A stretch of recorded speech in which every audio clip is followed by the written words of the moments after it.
आज के चैप्टर में हमने क्या पढ़ा वो हम रिवाइज कर लेते हैं। Okay, so the story start. सुन लो बच्चों, आज का चैप्टर हम रिवाइज कर लेते हैं ताकि आपको कल के लिए याद रहे।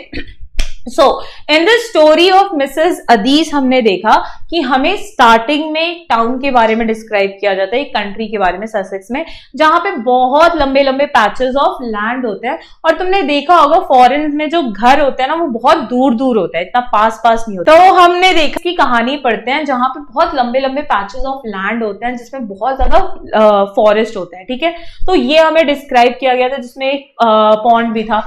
अब कहानी आते हैं उस दिन की जिस दिन की ये कहानी लिखी गई है।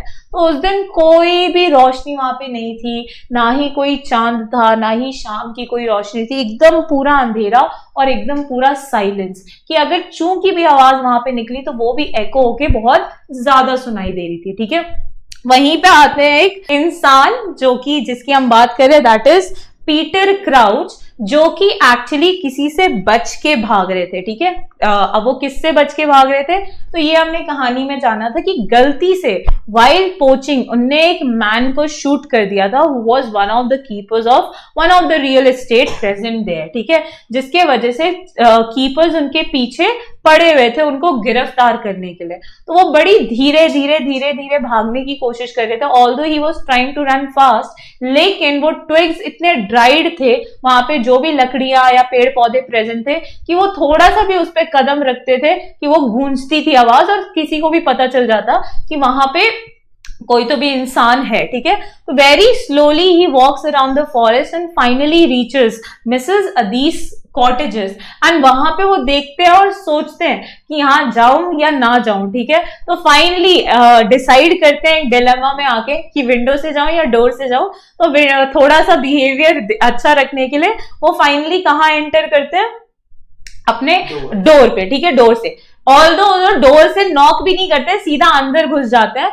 एंड सडनली जब उनको मिसेस अदीस देखती हैं तो वो पहचान लेती हैं that he is Peter Crouch. अब Peter Crouch was one of the friends of his son that is Tom. ठीक है, तो वो पूछने लग जाती है, कॉन्वर्सेशन स्टार्ट करती है कि तुम यहाँ क्यों हो, बिना नॉक किए क्यों आए, क्या है।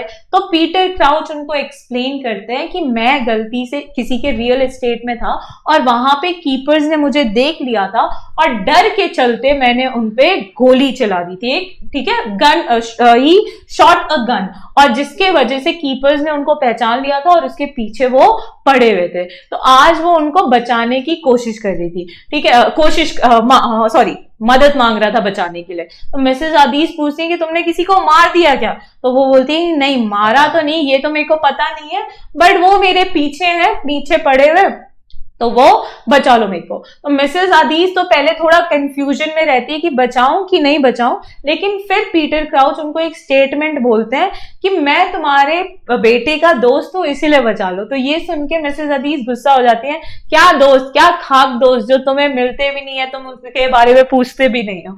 तो फिर पीटर क्राउच बोलता है, हाँ मुझे पता है कि मैं टॉम का अच्छा दोस्त नहीं हूं, बट टॉम मेरा अच्छा दोस्त है और वो हमेशा मेरा भला चाहता है। आज यहाँ टॉम होता तो वो मेरे को पक्का बचा लेता। ठीक है, तो ये सुन के मिसेस अदीस थोड़ा सा इमोशनल हो जाती हैं और उसको एक किचन के पीछे बने हुए शेड में लेके जाती हैं और वहां बिठा देती हैं। ठीक है, बिठाने के बाद डोर लॉक कर देती है जिसकी वजह से पूरा अंधेरा हो जाता है और जो भी लाइट पहुंचती होती है वो सिर्फ क्रैक्स, जो डोर में क्रैक्स हो रहे थे उससे पहुंचती है। फिर वो जब क्रैक्स देखता है तो जो मिसेस अदीस थी वो टू एंड फ्रो वॉक कर रही होती है। टू एंड फ्रो मतलब आगे पीछे। क्यों कर रही थी? क्योंकि वो टॉम के लिए डिनर प्रिपेयर कर रही थी। टॉम थोड़ी देर में आने वाला था खाना खाने के लिए, इसलिए she was preparing the supper for Tom.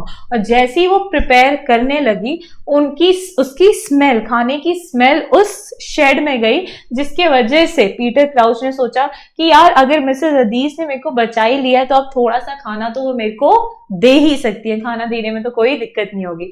तो ये सोच के वो अपने आप को हडल्ड कर लेता है। हडल डाउन मतलब और अपने आप को ऐसे क्राउच कर लेता है और वहां पे बोरियां जो रखी थी वहां पे टेक के वो बैठ जाता है और बैठते बैठते बैठते बैठते सिंस बहुत ज्यादा थका हुआ था, भूखा था, इसलिए गलती से उसकी नींद लग जाती है। लेकिन जैसी नींद लगती है उसको बाहर से एक आवाज आती है जिसकी वजह से वो एकदम जग जाता है, एकदम शॉक में आ जाता है कि ये क्या है, क्यों है, कैसा है। तो अचानक से उनको आवाज आती है फुटस्टेप्स की जिसकी वजह से वो जग जाते हैं, है ना। फुटस्टेप्स की आवाज आती है लेकिन फिर वो फुटस्टेप्स वापस चले जाते हैं एंड वो थोड़ा सा उसको तसल्ली मिलता है, जहां पे फिर वो मिसेस अदीस उनको बोलती है कि अब तुम्हें यहाँ से भाग जाना चाहिए, यहाँ से तुम्हें कैंसीरॉन जाना चाहिए जहां से तुम्हें कैंट के लिए टिकट मिलेगी लंदन की। तो वो बोलता है कि यार मेरे पास तो लंदन के टिकट के लिए पैसे भी नहीं है। तो Mrs अदीस being a good lady, a kind lady, वो अपने किचन ड्रॉर से थोड़े से पैसे उनको निकाल के देती है। लेकिन जैसे ही वो जाने वाला होता है फिर से उनको फुटस्टेप्स की आवाज आ रही होती है, तो फिर से वो इंसान वापस से छुप जाता है, मिसेस अदीस उनको लॉक कर देते हैं। जब वो फुटस्टेप्स एक नॉक होता है तो मिसेस अदीस दरवाजा खोलने जाती हैं, बट दरवाजा खोलने से पहले ही एक इंसान अंदर आके वो दरवाजा बंद कर देता है। He was one of the gatekeepers who used to work with Tom, मतलब टॉम के कलीग्स ही होते हैं, ठीक है। तो फिर क्या होता है कि वो आते हैं एंड बड़ा शांत रहता है, वो कुछ बोल नहीं पाता है। फिर बड़ी हिम्मत करके वो मिसेस अदीस को बताता है कि ऐसा ऐसा हुआ था जिसमें टॉम को गोली लग गई, ठीक है। तो वो एकदम शॉकिंग स्टेट में चली जाती है एंड उसको फटाक से हटा के दरवाजा खोलती है। एंड जैसे ही दरवाजा खोलती है तो जो लोग टॉम को कैरी करते आ रहे थे स्ट्रेचर पे वो मिडिल ऑफ द किचन में उसको रख देते हैं, जिसको देख के मिसेस अदीस एकदम पूरी तरह से शॉक हो जाती हैं। एंड वहीं साइमल्टेनियसली पीटर क्रॉच को लगता है कि अब वो अपनी जिंदगी के साथ क्या करें, क्योंकि जिस लेडी से वो मदद मांग रहे थे और जिस लेडी ने उनको बचाने की कोशिश की थी वही लेडी के बेटे को इनने गोली मार दी थी। भले ही जानबूझ के ना मारी हो बट गलती से मार दी थी, ठीक है, just because of his behaviour और whatever the situation was, ठीक है। तो उनको लग रहा था कि अब मर जाना चाहिए और ये वो भी एक्सपेक्ट कर रहे थे कि मिसेस अदीस अब गुस्से के मारे या वेंजेंस के मारे या बदले के मारे, रिवेंज के मारे वो चाबी उनको दे देंगे और बता देंगे कि पीटर क्रॉच यहीं छुपा है।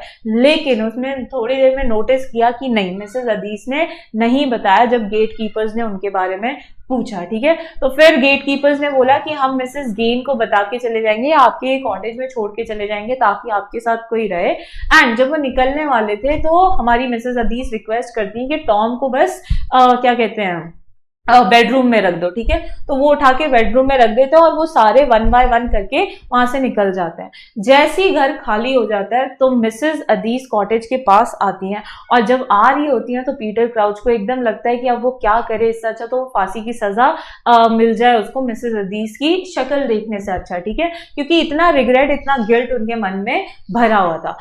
लेकिन जब मिसेस अदीस आती है तो वो सिर्फ गेट को अनलॉक करती है और गेट खोलने से पहले वो बेडरूम में चली जाती है और टॉम, जहां पे टॉम को रखा हुआ था, और अपने आप को लॉक कर देती हैं। तो इस सिचुएशन को समझ के पीटर क्राउच क्या करते हैं कि उस रूम से बाहर निकलते हैं and he leaves the cottage silently without saying any word, और इस तरह से आपकी स्टोरी एंड हो जाती है।